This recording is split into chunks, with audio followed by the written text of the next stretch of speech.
If you aren't familiar with Harbin, it'd be easy to think it must be a desolate city.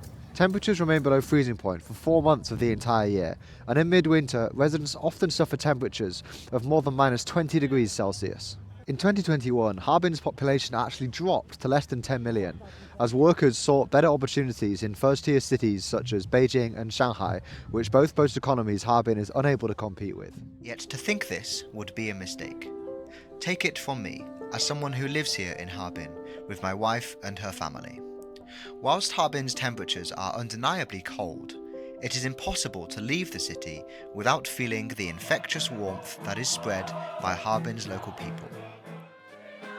Daily interactions, such as chatting to the owners of a small restaurant while enjoying their homemade local cuisine, are always friendly, and I have never been made to feel as welcome in a city in China as I do in Harbin. What makes Harbin truly special is the people.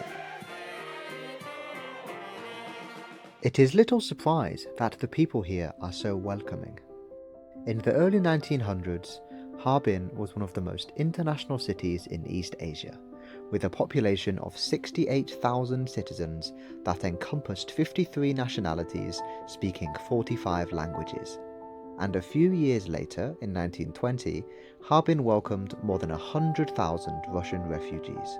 Whilst the majority of the international population later emigrated away from China, the traces left behind are evident.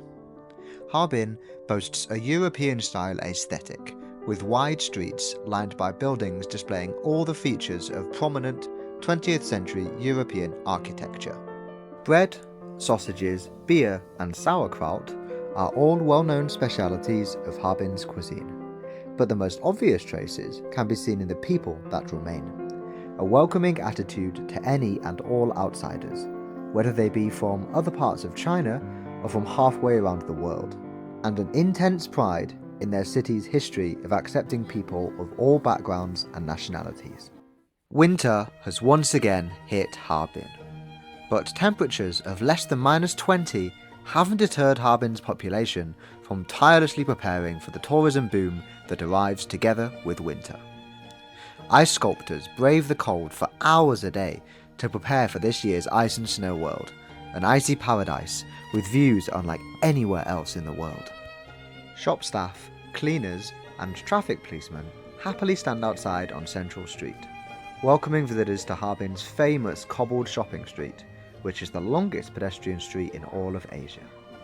But this year is special, and locals are waiting with open arms to share their love for this city with winter sports athletes and fans who will travel to Harbin for the 2025 Asian Winter Games.